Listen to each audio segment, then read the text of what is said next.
Assalamualaikum warahmatullahi wabarakatuh. Nah, di sini saya akan mempresentasikan model pembelajaran perspektif global dalam materi IPS SD.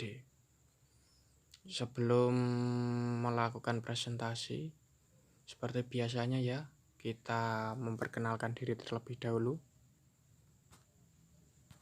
Di sini ada Mbak Umi Latifah Hanum, Mbak Iftita Rizky Amalia, Mbak Anggun Karismasari, dan saya sendiri Awan Yuda Persada.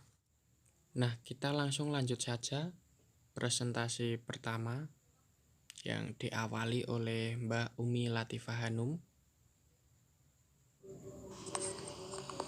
Model pembelajaran perspektif global dalam ilmu pengetahuan sosial sekolah dasar.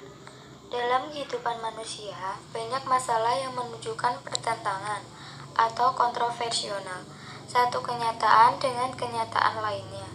Dimulai dari tempat tinggal masing-masing atau lokal, wilayah yang lebih luas seperti tingkat kabupaten dan provinsi atau regional, tingkat bangsa atau nasional, antar wilayah negara atau antar regional, sampai ke tingkat dunia atau global. Masalah-masalah tersebut meliputi kaya miskin, perdamaian konflik, saling mempercaya prasangka, kesepakatan pertentangan, dan kelestarian perusakan.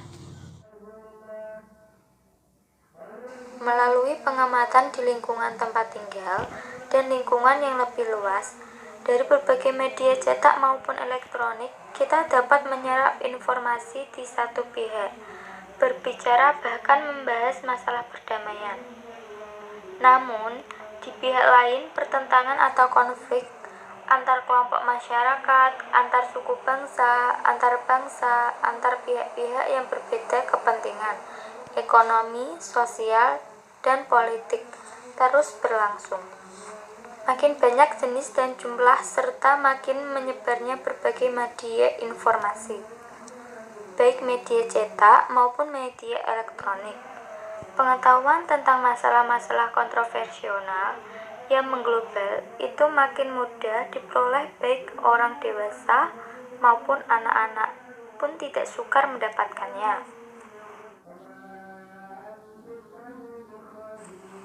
Pada proses pembelajaran berkenaan dengan masalah-masalah kontroversial, pada saat memulainya, selaku guru IPS dapat menggali dengan mengajukan pertanyaan kepada murid. Apakah mereka telah mengetahui tentang salah satu masalah kontroversial yang akan menjadi pembahasan? Selanjutnya akan disampaikan oleh Iftita Rizky Amalia.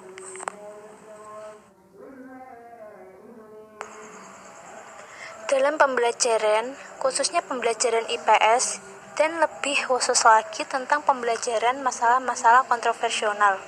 Dalam konteks perspektif global, ada 4 komponen yang harus diperhatikan. 4 komponen itu meliputi 1. Materi atau pokok bahasan, 2. Proses pembelajaran, 3. Tujuan yang akan dicapai, 4. Teknik evaluasi. B. Penerapan model pembelajaran perspektif global. 1. Memperhatikan hakikat dasar mental yang melekat pada diri tiap individu siswa. 2. Memperhatikan asas-asas pembelajaran. 3. Kegiatan proses belajar mengajar.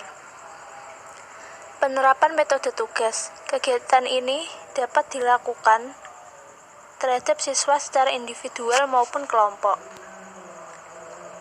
Tugas individual memenuhi strategi pengembangan keterampilan motorik dan intelektual masing-masing siswa, sedangkan tugas kelompok mengembangkan strategi keterampilan sosial. C. Pengembangan teknik evaluasi. Pada proses pembelajaran, khususnya pembelajaran IPS, merupakan kegiatan puncak. Namun demikian, pelaksanaannya tidak hanya dilakukan pada akhir proses pembelajaran. Evaluasi dilakukan secara bertahap, berkesinambungan sesuai dengan proses pembelajaran. Tahap-tahap dalam pembelajaran sebagai berikut. Pertama, pada tahap awal bertanya apakah anak-anak sudah mengetahui adanya fenomena yang kontroversial di lingkungan tempat mereka. 2. Pada saat tanya jawab, Anda juga melakukan evaluasi, baik berkenaan dengan jawaban mereka maupun mengenai pertanyaan yang mereka ajukan. Selanjutnya akan dibacakan oleh Anggun. Dalam menerapkan metode tugas, banyak hal yang dapat Anda evaluasi, mulai dari kepatuhan dan ketepatan waktu, disiplin melakukan tugas, para pelaksana karya wisata, dekat atau jauh.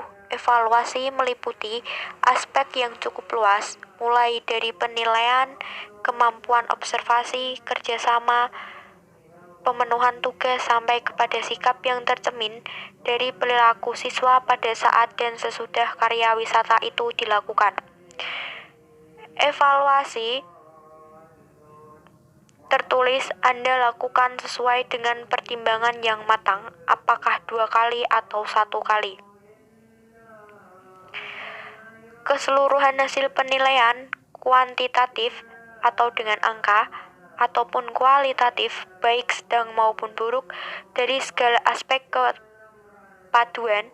Dengan cara ini, Anda dapat mengharapkan memperoleh kesimpulan menyeluruh tentang keberhasilan pencapaian tujuan pembelajaran.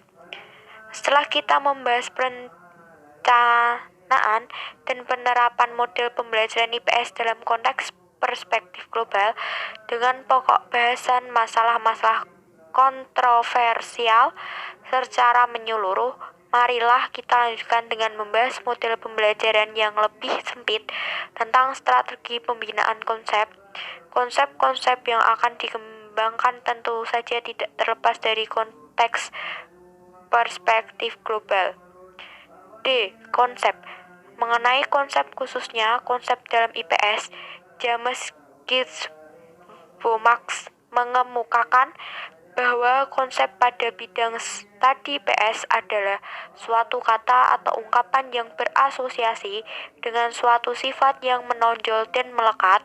Pemahaman dan penguasaan konsep yang cocok selain bergantung pada sifat-sifat yang melekat, juga tergantung pada makna definisi umum kata yang bersangkutan. Dalam konsep perspektif global, ada beberapa konsep yang dapat diketengahkan di sini, antara lain saling ketergantungan, perdamaian, kesejahteraan bersama, kepemilikan bersama, dan lain-lain. Selanjutnya akan disampaikan oleh Awan Yuda Persada. Selanjutnya, penerapan model pembelajaran pembinaan konsep. A. Memperhatikan hakikat dasar mental anak yang menjadi modal bagi si anak dan juga bagi Anda dalam proses pembelajaran. B. Memperhatikan asas-asas pembelajaran dengan memperhatikan dengan sebaik-baiknya untuk menghindarkan terjadinya pemaksaan kemampuan si anak dalam proses pembelajaran. C. Kegiatan proses belajar mengajar.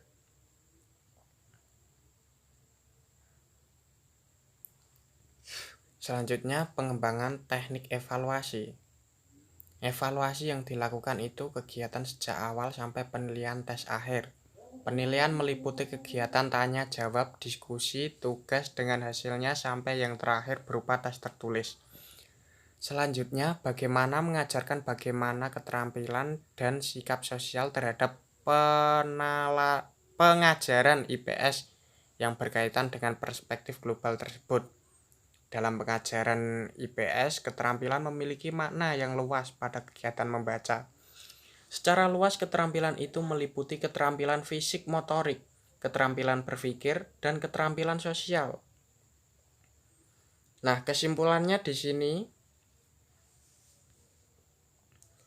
dalam pembelajaran IPS pada konteks perspektif global, bukan hanya memanfaatkan sumber yang majemuk dan menggunakan multimedia, melainkan juga menerapkan multimetode atau ceramah, tanya jawab, diskusi, tugas, karya wisata, serta multistrategi, pembinaan konsep, pengembangan nilai dan sikap, pengembangan keterampilan, inquiry, dan berpikir kritis, tata cara bertanya yang efektif, sesuai dengan sifat perspektif global tersebut.